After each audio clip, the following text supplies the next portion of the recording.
Бортпроводник Семин.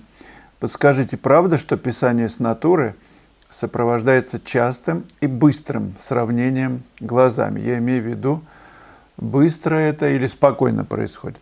Быстро, бегло. Мы делаем взмахи внимания. Взмахи – это короткие. Хоп.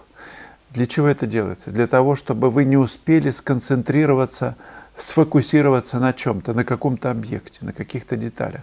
Беглый взгляд позволяет увидеть целостно. Задача такая. Целостно – это значит расфокусированно.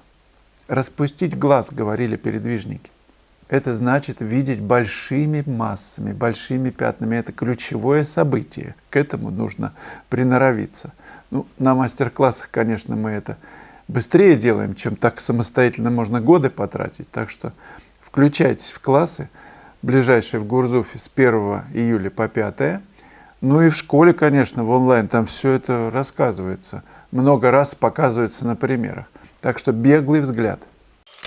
Олег Полуянов, как вы относитесь к цифровой живописи? Имеется ли между традиционной и цифровой живописью что-то общее?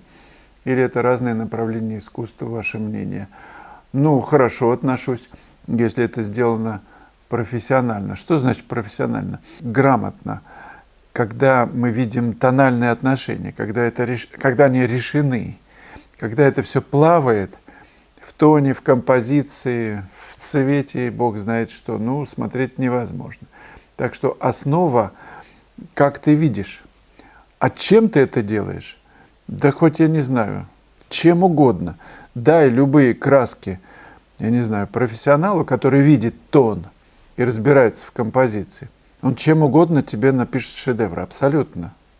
Не будут там какие-то, допустим, непрофессиональные краски, линейка масляная.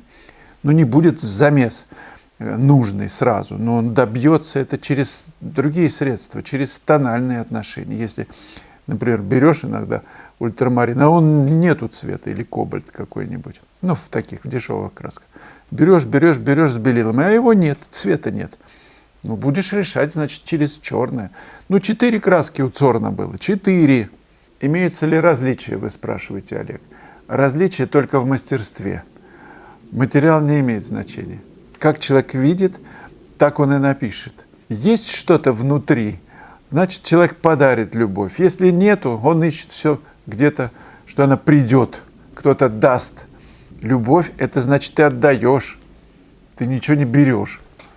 Тебя настолько много, что ты фейерверк через края плещется. Так и здесь. Настя Прейри. Да, было бы здорово еще уроки по наброскам обнаженной натуры. Спасибо за ваш канал, что вы делаете. Было бы здорово еще уроки по обнаженной натуре. Они есть, Настя. Зайдите в школу, и вы увидите. Есть 3 урока по рисунку обнаженной натуры. Я люблю писать наброски темперой, уроки есть. Недавно почувствовал вкус к акварели. Это просто исследование, новое исследование акварели мое. Я не очень-то аквалерист, но мне нравится сумасшествие в живописи, поэтому материал любой беру, какой мне. Вот сейчас я почувствовал акварель, я попытаюсь почаще делать акварельные наброски, причем в жизни, где угодно, не обязательно обнаженка. Когда ты доверяешь себе то, что ты хочешь делать и чем, я следую этому пути безошибочно. Спасибо за добрые слова. Канал существует благодаря вам, так что вы не забывайте свою работу-то делать. Крестики, если неграмотно ставьте. Напишите что-нибудь, хоть одно слово, но каждый раз. Тогда канал пухнет, а так он зачахнет, если ничего вы не будете делать. Представьте, артист вышел на сцену, спел, все посмотрели, встали со стульев и разошлись. Это они так выразили ему, значит, хоть чуть-чуть-то хлопнуть надо. Он тогда поклонится, еще, глядишь, песенку споет. Джулия Меняйлова. Вячеслав, скажите, пожалуйста, у вас приближенные цены на разных источниках продаж? Конечно, должно быть, все-таки демпинга не должно быть. Галереи, ярмарки, личный сайт. Я на сайте не делаю цен по запросу. Сложно держать единый прайс с учетом того, что где-то есть комиссии, которые доходят до 50%, а где-то нет. Ну, конечно, сложно. Потом, если за рубежом, так там другие цены.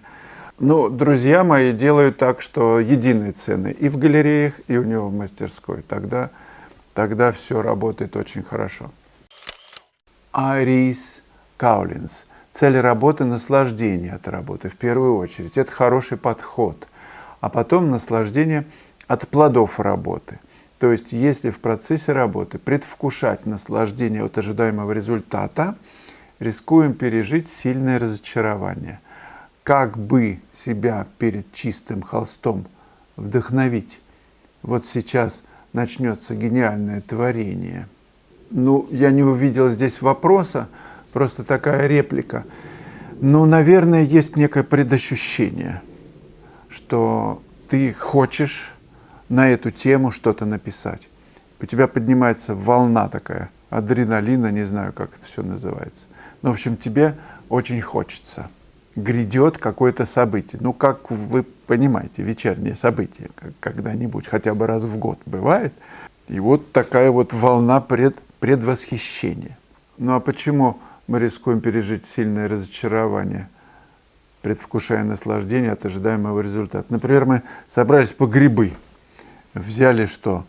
Вот эту корзинку или рюкзак. Ведро можно в рюкзак. И пошли.